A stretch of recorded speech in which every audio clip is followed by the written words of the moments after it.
Okay, there's one more Cub fan than my brother in here. I'm Don's brother, and again, we'd like to welcome you. The Overstreets just think a great deal about each and every one of you. You've all had a part in my brother's life, and we appreciate that. You can read in the bulletin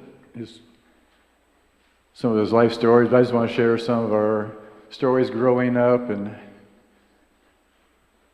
Don and I were both born here in Bell. He was born in Linwood. We lived in Bell and Southern California all our lives. But we have to go back to our grandparents, because sometimes we need to step back and look how God has worked in our lives, and God is here today.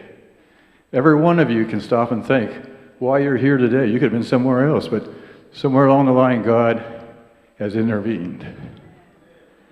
Grandma and Grandpa Overstreet started in Kansas and grew up there, and then they got married and moved to Oklahoma and became farmers. And that's when Dad and his brother and sister were born, and grew up on the farm. And it was time for them to leave. His brother went to Enid, Oklahoma. His sister went to Longview, Washington. And Dad decided to join the Army. Got out of Oklahoma. He had some tours overseas around, but he was stationed in Long Beach. And our mom was born in Cumberland Gap, Tennessee. A little town, a block long and a block wide. And you had to stand in the middle of town at noon and look up to see the sun. But she had some cousins in Long Beach. And she came out here one summer to visit them, and her and her cousins went to the USO dance, and that's where Dad and Mom met. Kind of a Hallmark story there. You could get out of that. And then Dad got out of the service and stayed in Los Angeles. Meanwhile, Grandma and Grandpa decided to retire from Oklahoma, and they went to Longview, Washington, where her daughter lived and settled. Well, Grandma and Grandpa looked around. There wasn't a Baptist church in Longview, Washington. So guess what? Grandma and Grandpa started, with some other folks, the First Baptist Church of Longview, Washington. Okay. Then, several years later, they moved down next to us in Bell, California. We've been going to church, but same thing, Grandma and Grandpa got there, and they says, "There's no Baptist church in Bell." So Grandma and Grandpa, Mom and Dad, and 6 other families started the First Baptist Church of Bell. So you can kind of see where we get our background of wanting to start churches and help reach other cities.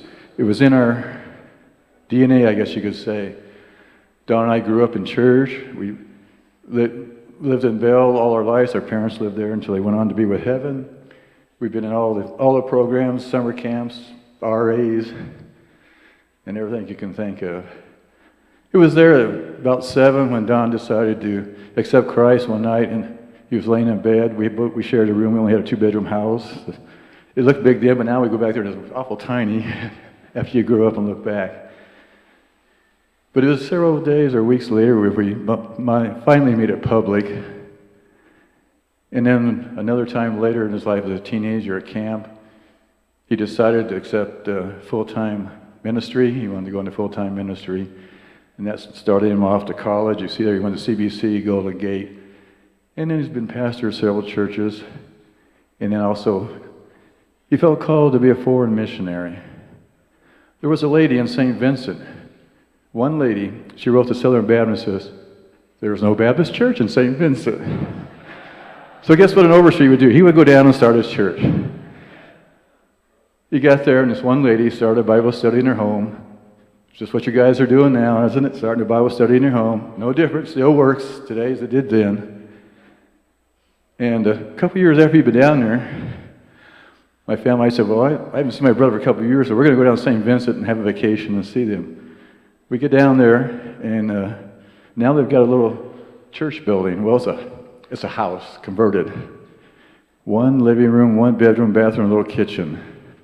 Okay, so we go to church Sunday morning, And the kids are all sitting in there. There's no furniture, there's bears. Well, there's chairs in the main room.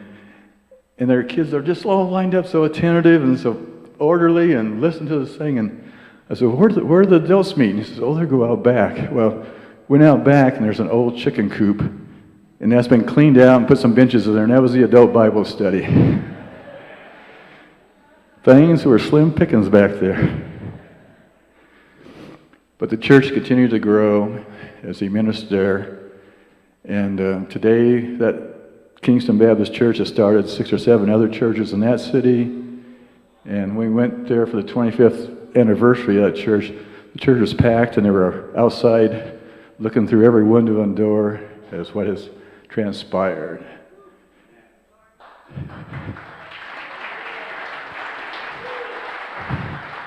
And that's the same thing that's working here today in all your lives. We were just in the back room trying to figure out how many churches Don had helped start it, and we got up to 900 and quit counting. I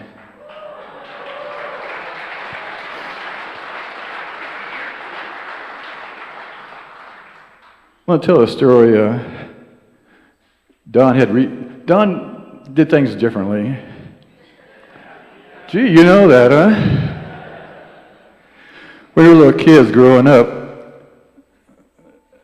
my job on Saturday morning was to cut the grass, front yard and backyard. I got finished, I come into the house.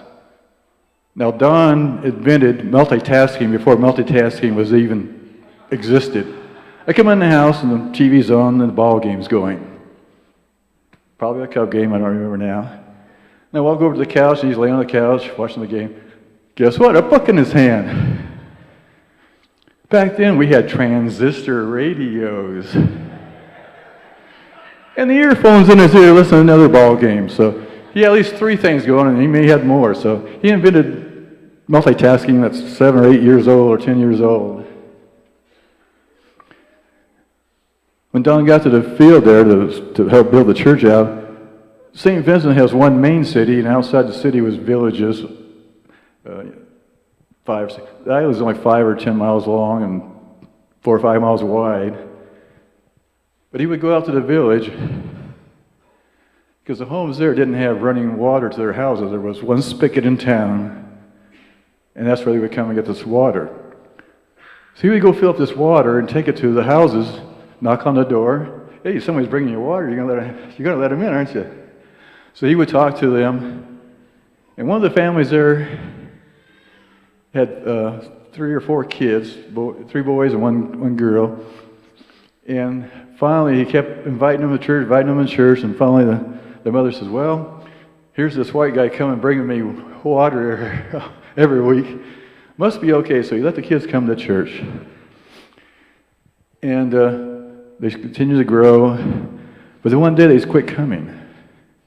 And Don goes, gee, they haven't been for several weeks. They've been here every Sunday. So he goes out to their home and says, why aren't the kids, can the kids come to church? And the lady says, no, I hear you serve Kool-Aid. And that was when Jim Jones' group drank their Kool-Aid and there was no more Jim Jones Church. So Don had to promise her no more Kool-Aid. So she let the kids come back to church, and those 4 kids accepted Christ. One kid is now a pastor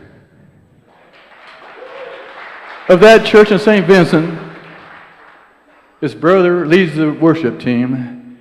His sister is a solo singer praising God. Another young boy he won there now became a doctor, but he's their Bible teacher at school. So just taking water to somebody. Got some people involved, and that church is growing. One time we were down on a mission trip. Every 5 years we'd try to go on a mission trip with Don, and we'd be a whole group, 20 of us or something. And they wanted to start some new churches in different areas. And so we would go out in that area and knock on doors during the day, invite kids to come to Bible school, and at night we'd have a service right on the street corner. They would run some electricity up to the house there and bring out the band and everything. And one day I'm walking down the street, knocking on doors, telling the kids, and here's this guy walking by with a machete in his hand. bananas. They grow bananas there, so he had this big stalk of bananas on his head. I'm debating, should I go talk to that guy? He's got a machete in his hand. So I go over and talk to him, and he said, well, we're from Kingston Baptist Church, and we want to start a church out here, and we're having a service tonight.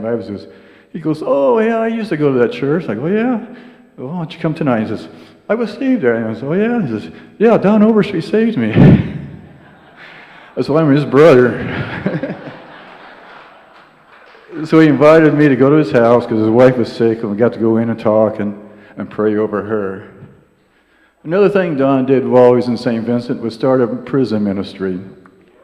Down there, got some of their, great, thank you.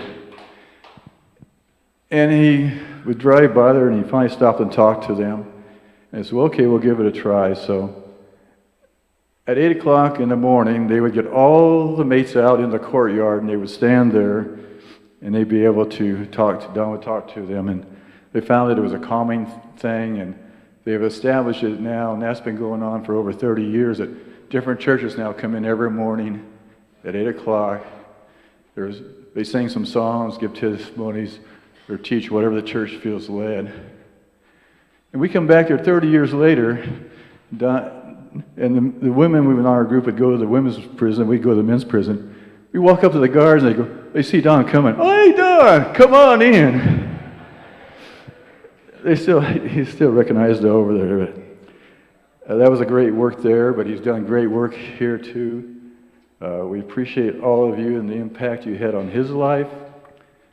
And we just hope that you will continue on. 3 things I want you to remember from the Overstreets is, God loves you. Let's love everybody.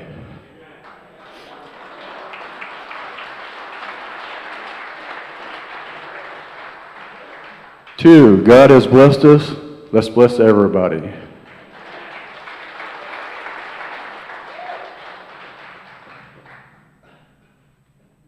And 3, the thing that's going around now, pass it on. Pass it on.